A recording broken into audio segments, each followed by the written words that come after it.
Hello and welcome to Allot on Air. During the next 10 minutes or so, we'll be meeting with industry experts to discuss the hottest trends in telecom, cybersecurity, and network intelligence.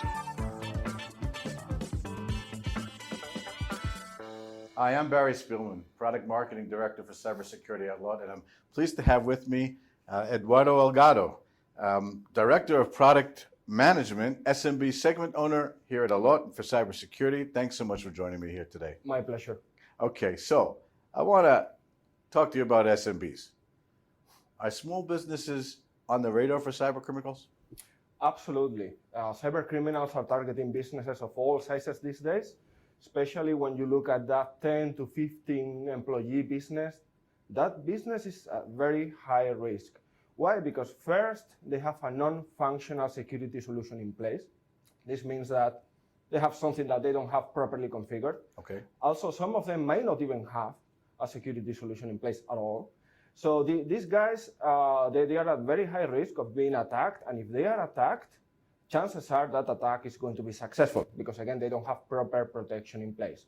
Now, if that was to happen, then typically for these businesses, what that means is shutting down, right? They go out of business, right? Because these attacks can even go as high as $200,000. Right. One shot and you're done. Exactly. And these guys, again, don't have a huge cash reserve. They live off loans. They are just starting, right? So, again, successful cyber attack for them might mean end of business. Okay, but they might not even have that kind of money. So why would they be so attractive to cyber criminals? Well, cyber criminals these days are looking at these guys as the low-hanging fruit because they are not prepared and they know that. So they are just targeting them. Typically, in the past, in the old days, they were looking at these big organizations, right, where they were just persisting to get a nice amount of money. But these days, they are looking for fast profits. So they are looking at these very little businesses. Again, it's a numbers game. So they go one after the other. And once they are successful, then that's it. They go after the next one. If they're not successful, they are not going to keep trying. So if you look at the one single business, it's going to be very little amount of money. However, for the hacker, because they are looking at a very long list of businesses that they are targeting one after the other, then when you could put all of that together, then all of a sudden it's a very interesting piece of business for them, right? Yeah, like you said, low-hanging fruit, numbers game, makes a lot of sense. So what kind of attacks are small businesses exposed to? Well, we are still seeing a lot of ransomware. This is something that, from the hacker perspective, once the payload, the malware is executed, is relatively simple in terms of getting the money back, right? Because once the malware is executed, then they are just waiting for the money to be paid in cryptocurrency, and that's it. So that's a very typical one, even for very, very small businesses. We are also seeing, of course, the usual phishing attack, leveraging social engineering techniques to go and lure the user to click on the wrong link, right? Enter there the credit card details, the username, the password, or PII, so personal identifiable information, right? That they can just take and put it on the black market, on the deep web, and sell it and make profit. Of course, we are also seeing other types of malware, so they might just want to compromise the organization because maybe they are looking at a specific database that the business has or wants to compromise a specific system in the network. That also happens. So they infect a device and then this malware moves laterally around the network until they find what they need. And also quite of an interesting one because, these guys, these small businesses are tied to suppliers, right? They are customers of theirs. Yep. If I am a hacker and I want to compromise a supplier, it's going to take me more effort because these suppliers are bigger companies. Yep. They have more strict security measures in place. So again, it will be more effort. However, if I am targeting the small business, I know there is an implicit trust between them, between the small business and the big supplier. So it's kind of like a backdoor.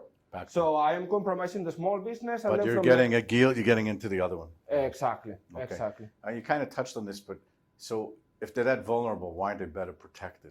Very good question. So we truly believe there is a big gap here. So when we are looking at the more or less up to 50 user company, 50 employee company, These are organizations that don't really have IT security skills in-house. So they look at the market and see what's out there, and maybe they look at the firewalls, right, that are specialized on the SMB segment. However, these firewalls, first, they still require some level of knowledge to be properly configured, to be properly set up, to be used properly, and they don't have those skills. That's number one. And number two, they have a higher TCO, total cost of ownership, because they have to get a piece of hardware normally that they have to maintain, that it needs to be replaced. That again, it's something that it's an ongoing thing to maintain. So normally they just fall back to endpoint solutions. So when they look at those, it's something, it's a piece of software that you install. They are readily available off the shelf. They try to install them. Sometimes they install it on some of the devices, many of the devices. But in any case, it's something that is very easily left unattended, right? Because it requires to some degree to keep an eye on them, to make sure that they are being updated, being maintained. So at the end of the day, they are being neglected to some degree. So bottom line, even if I have a piece of software, I'm not also covering all of the entire network, because, for example, let's say that I have an IoT device, right? I cannot install an antivirus there. Right. So I am missing that piece. Right. So again, bottom line, I don't have a proper solution in place. If I have a solution, it's normally misconfigured, or I don't have a solution at all. Or halfway. Or halfway, yes. Halfway. All right. So in the new world that we live in, work from home has become popular, if not the new norm, right? Yes. So how is that affecting the security of small businesses?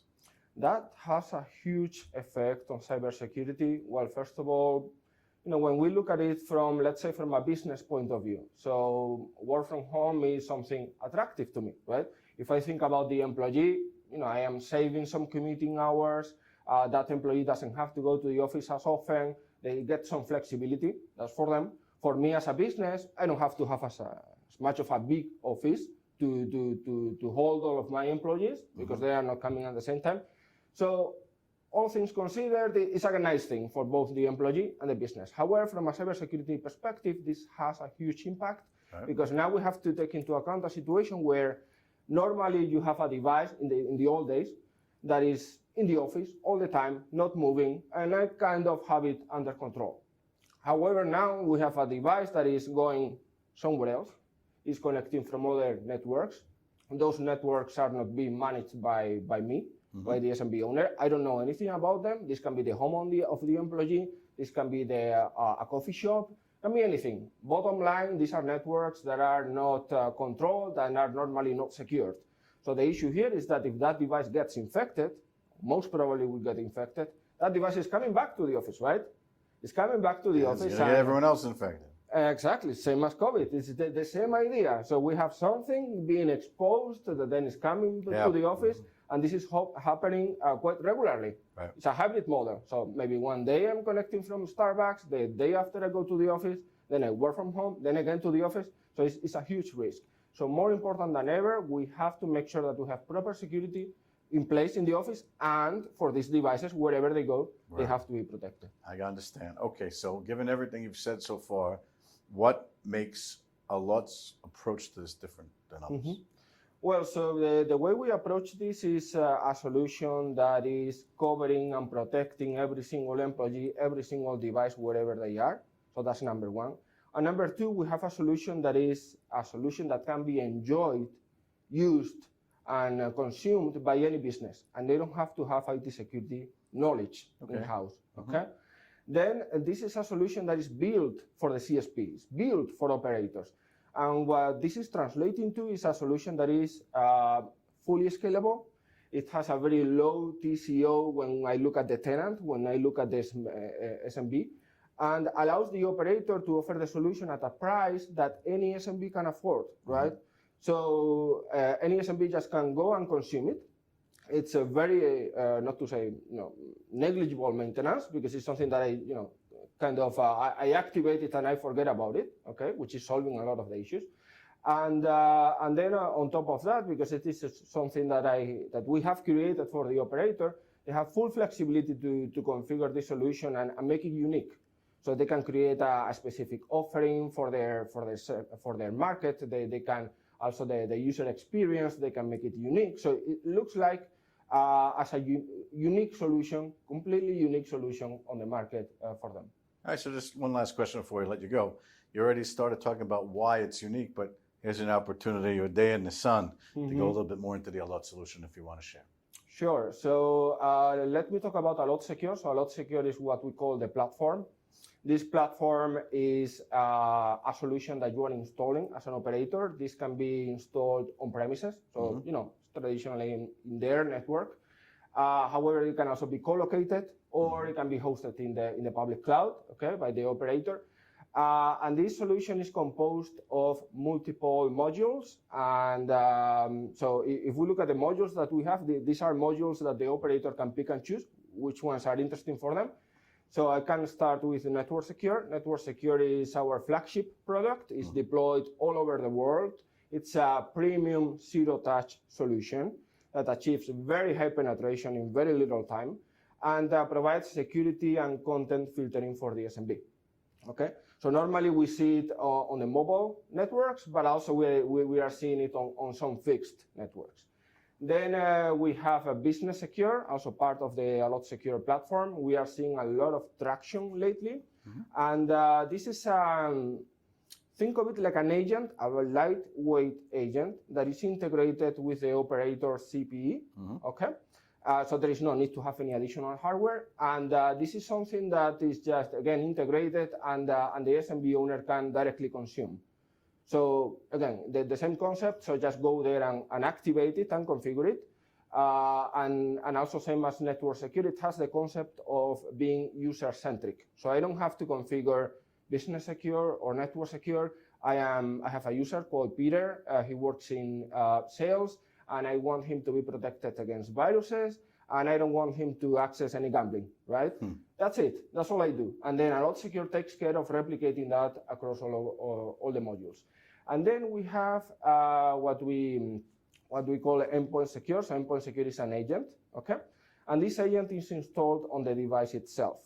So the advantage here is that I can take that protection with me wherever I go. We were talking about work from home. So this is what I'm doing. I have a device that is now protected. So if I am going to Starbucks, then I am carrying that protection with me. And again, what is unique across all of them is this user-centric approach, and that allows me to be protected and to have one single policy, right, for content filtering. Now, each solution has unique advantages. For example, in the case of Business Secure, because this is something that I am installing on the router, is giving me this extra, let's say, advantage, because I am able to see attacks happening inside the network, or I can protect the CPE itself. If I am installing Endpoint Secure, I can also run a scan on the device. So it's an additional layer of protection, let's call it. But all in all, again, from the operator point of view, I have a solution that is Allot Secure with different modules. It's all unified. And also, of course, for the SMB owner, I don't have a concept or notion of different products. It's just something that is being offered to me by my operator that is providing me this unified security and content filtering policies for my users, right, on a per user basis. And this is taking place wherever I go. So if I have my Business Secure at the office, protecting not only my users and devices, also my IoT devices. And then if all of a sudden Peter, he decides to work from home, I can also get Endpoint Secure for him, and then he's protected. That's it. In short, a 360-degree solution. Absolutely. Good stuff. Eduardo Holgado, Product Management Director for the SMB segment, Cybersecurity here at Allot. Thank you so much for joining me today. You're welcome. That's it for today's episode. Thanks for listening. You can get more information about network intelligence and security solutions for service providers and enterprises on our website at allot.com. Subscribe to this podcast to make sure you hear about new trends and technologies on the next episode of Allot on Air.